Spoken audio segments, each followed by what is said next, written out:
User dari smartphone Android secara garis besar biasanya kebagi dalam dua kelompok. Di kelompok pertama adalah user yang kasih spek sebagai alasan pertama kalau mereka mau beli sebuah smartphone. Biasanya bisa diajak kompromi nih soal poin-poin lain di luar dari chipset. Sementara di kelompok kedua adalah mereka yang kasih user experience sebagai alasan pertama kalau mau beli sebuah smartphone. Mereka juga biasanya kurang bisa kompromi sama keribetan-keribetan di setting atau di setup smartphone mereka. Biasanya juga nggak masalah kalau nggak pakai chipset paling nomor satu. Selama ya itu tadi, smartphone-nya enak buat dipakai sehari-hari. Di awal rilisnya Poco F3 emang berasa overkill lewat Snapdragon 870. Tapi ternyata setelah kehadiran Snapdragon 778G, performa dari flagship killer Poco ini saya rasain udah nggak terlalu spesial lagi. Di video kali ini kita akan membahas komparasi versus dua smartphone yang mewakili dua kelompok tadi. Buat yang budgetnya tipis tapi pengen ngerasain smartphone ala-ala flagship, saya punya Poco F3 varian tertinggi 8 plus 256GB. Dan buat kalian yang cari smartphone yang enak buat dipakai tapi cukup powerful, saya juga punya Realme GT Master Edition warna grey varian tertinggi juga nih, 8 plus 256GB. So, tentuin kalian ada di tim mana dari kedua smartphone ini. Langsung aja kita bahas sama-sama dua buah smartphone seharga 5 jutaan ini. Dari fisiknya aja bisa langsung ketahuan kalau Poco F3 lebih kelihatan high-tech dan ada sedikit aura-aura gamingnya. Bagian backdoornya dari kaca dan model kamera belakangnya juga anti mainstream.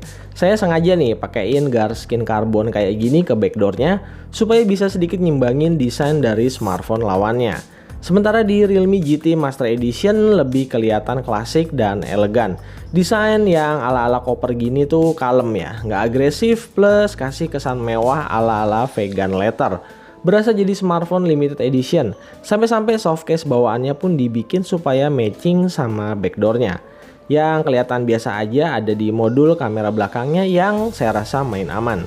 So, apapun pilihan kalian, kalau secara desain keduanya berimbang, sama-sama keren dan sama-sama punya ciri khas.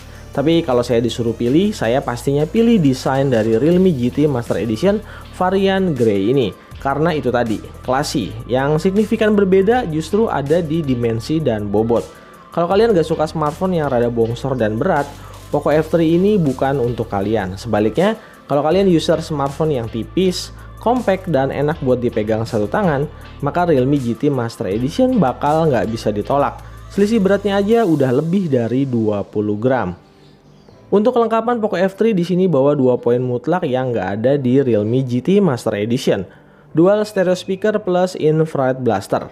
Yang ini nggak usah dibahas lagi lah ya, udah pasti Realme GT Master Edition itu harus minder. Tapi buat yang masih nggak bisa lepas dari jack audio, Realme GT Master Edition ini masih punya. Jadi nggak perlu konverteran lagi. Selisih dimensi dan bobotnya juga berpengaruh sama kapasitas baterainya. Poco F3 di 4520 mAh, sementara Realme GT Master Edition 4300 mAh.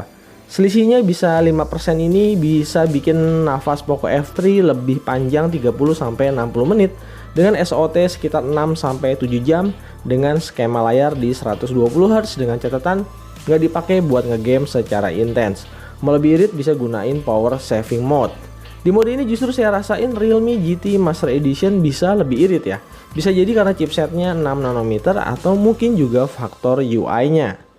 Poco F3 harus diakui kalah telak kalau soal adu cepat pengisian daya. Nggak tanggung-tanggung, kecepatan charger dari Super Dart 65 wattnya 2 kali lipat dari turbo charger 33 wattnya Poco F3. 30 menit aja baterainya udah penuh. So, kalau soal baterai dan charger, saya kembali pilih Realme GT Master Edition. Meskipun sama-sama pakai layar AMOLED, keduanya punya hardware yang sedikit beda. Poco F3 layarnya 6,67 inci AMOLED E4, sementara Realme GT Master Edition pakai Super AMOLED 6,43 inci.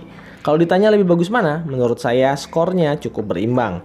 Mulai dari ketajaman, kecerahan, dan warna yang dihasilkan cukup identik.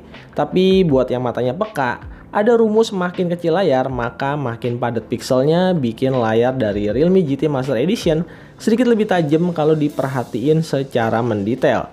Terus AMOLED di Realme GT Master Edition juga udah pakai in-display fingerprint scanner, sementara di Poco F3 itu disunat. Fingerprint scannernya ada di tombol power physics.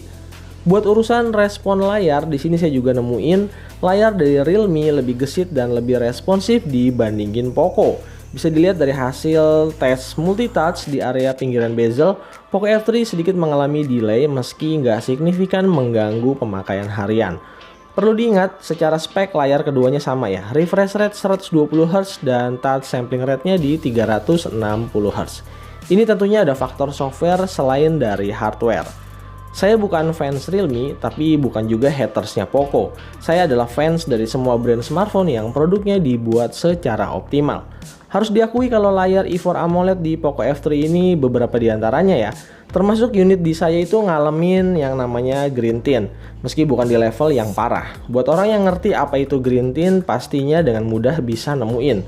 Tapi kalau orang awam, saya yakin sih nggak bakal ngeh ya. Sebenarnya masih ada juga keluhan kayak misalnya black rust, meski di sini tuh lebih jarang terjadi. Apa yang terjadi sama layar AMOLED di Poco F3 ini kalau boleh jujur masih sedikit membingungkan.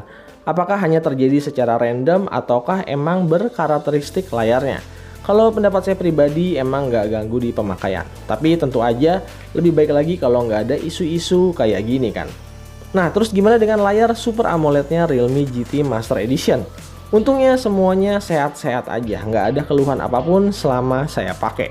So buat orang yang sensitif sama urusan layar, coba dicek lagi layar kedua smartphone ini.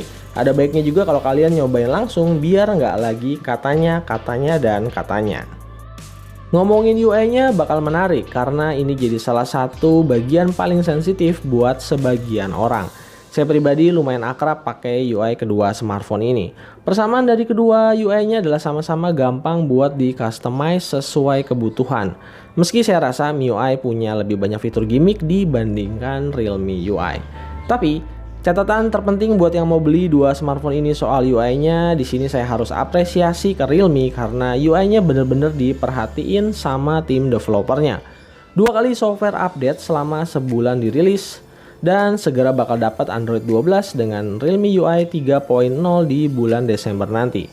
Sementara MIUI 12.5 Enhance yang jadwalnya untuk Poco F3 sebenarnya juga udah dirilis secara global, tinggal nunggu resmi aja rilis ke Indonesia, meskipun sayangnya masih berbasis Android 11.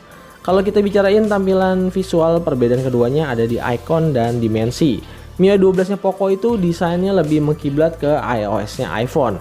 Tampilan notifikasi barnya itu jumbo dan penuh tumpah ke layar. Sementara Realme UI 2.0 menginduk ke ColorOS yang juga dipakai di smartphone Oppo, mengingat mereka adalah satu holding company. Suka enggaknya UI emang subjektif, tapi dari apa yang saya temuin, Realme UI terutama di kelas premium lebih sering dikasih software update buat mengatasi kemungkinan bug yang terjadi. Kalau boleh jujur, saya sebelumnya emang lebih sering pakai MIUI. Tapi sekarang justru Realme UI lebih saya pakai karena terasa banget peningkatannya. Saya yakin kalau user dari UI lain bakal nyaman kalau mau nyobain dan pindah ke UI dari Realme ini. So, buat user yang kurang suka ngoprek-ngoprek dan pengen smartphone yang lebih simple buat dipakai, saya lebih nyaranin Realme UI. Poco F3 pakai chipset Snapdragon 870 yang statusnya ada di kelas flagship, tapi dengan harga yang lebih terjangkau dari Snapdragon 888. Tapi itu nggak berarti perbedaannya bisa jauh banget sama Snapdragon 778G yang juga chipset paling kencang kedua di kelas 700 seriesnya Snapdragon, persis ada di bawah 780G. Selisih AnTuTu benchmarknya juga nggak sampai 100.000 poin. Bahkan selama pengetesan Realme GT Master Edition ini bisa dibilang lebih adem karena cuma ngasilin kenaikan suhu di 4,8 derajat Celcius. Sementara di Poco F3 kenaikan suhunya hampir 10 derajat Celcius. Buat konsumsi baterainya juga sama, Realme GT Master Edition cuma ngabisin 4% baterai, sementara Poco F3 di 6% baterai. Kalau kita ribut juga, selisih waktu bootingnya juga ternyata nggak beda terlalu jauh.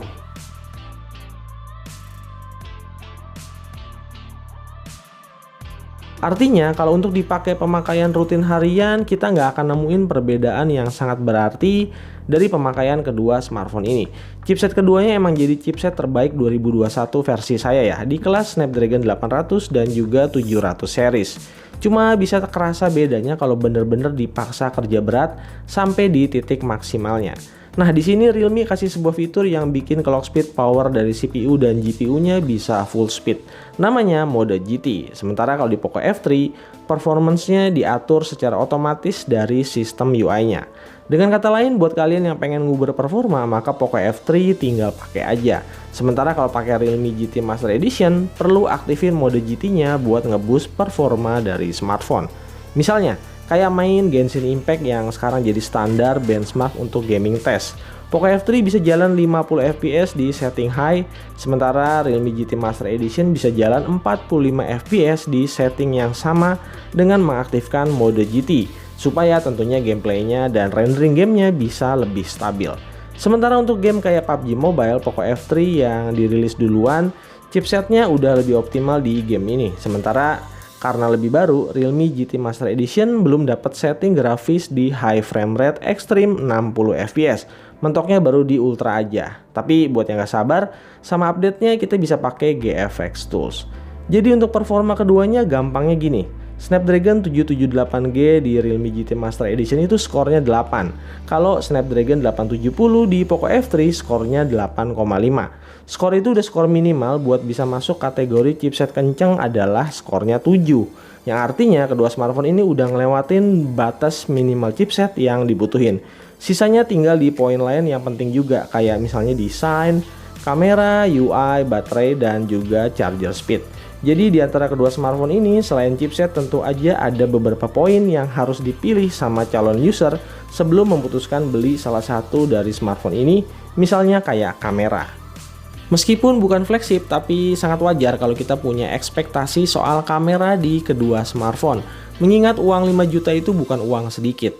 Kalau ditanya smartphone mana yang kameranya secara keseluruhan paling mendekati ekspektasi atau selera saya, jawabannya ada di Realme.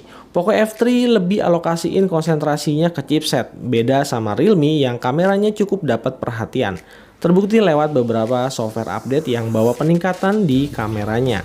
Yang paling terasa beda itu ada di detail dan dynamic range yang sedikit lebih baik dibandingkan Poco F3.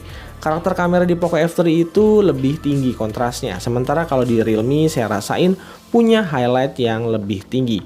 Foto-foto jadi kelihatan sedikit lebih terang dibandingkan Poco F3. Termasuk juga untuk fitur night mode di Realme kameranya bisa kasih detail yang lebih terjaga. Warnanya juga lebih akurat dan lebih vibrant, meskipun keduanya udah sama-sama oke kalau buat mereduksi noise di malam hari. Untuk perekaman videonya keduanya maksimal 4K 30 fps dan kurang lebih sama bagusnya. Tapi kalau diperhatiin lebih detail di sini IAS di Realme lebih optimal buat ngeredam guncangan. Jadi footage videonya bisa lebih stabil dan lebih mulus. Terutama kalau kita pakai mode Full HD 60 fps yang bedanya jadi makin kelihatan. Sementara buat video selfie, Poco F3 bisa kasih frame rate 60 fps di resolusi Full HD. Sementara Realme hanya 30 fps aja. Soal kestabilan kurang lebih keduanya sama. Bedanya tone warnanya aja nih. Poco F3 lebih ke kontras, Realme lebih ke highlight. Jadi kalau untuk di kondisi kurang cahaya, Poco F3 kelihatan sedikit lebih gelap. Di poin terakhir ini saya nyebutnya fitur ekstra. Sebuah fitur pelengkap yang sebagian orang pakai tapi sebagian orang nggak akan pakai. Atau malah mungkin nggak ngeh ada fitur ini. Pertama di Poco F3 ada fitur gesture shortcut. Sebuah fitur untuk memfungsikan double tap di fingerprint scanner ataupun double tap di backdoor smartphone untuk dijadiin sebuah shortcut beberapa perintah yang tersedia. Kalau saya pribadi suka pakai untuk dijadiin screenshot atau juga open kamera. Yang kedua ada fitur video toolbox yang bisa bikin YouTube jalan di background alias bisa tetap jalan walau layar smartphone dalam kondisi mati. Sementara yang saya suka di Realme adalah fitur smart sidebar yang bikin shortcut buat aplikasi yang sering kita pakai jadi lebih gampang diakses. Dan yang kedua ada fitur yang namanya PC Connect. Fitur yang juga ada di brand besar lainnya kayak misalnya Samsung dan juga Huawei. Fitur ini bikin smartphone Realme bisa di mirroring ke layar laptop kita. Jadi secara produktivitas, konektivitas antara smartphone dan laptop bisa jauh lebih advance. Kalau kalian ada budget 5 jutaan dan bingung mau cari smartphone yang mana, dua smartphone tadi saya pastiin bisa ngisi kebutuhan kalian. Untuk performa keduanya emang nggak beda terlalu jauh dengan Poco F3 yang sedikit leading.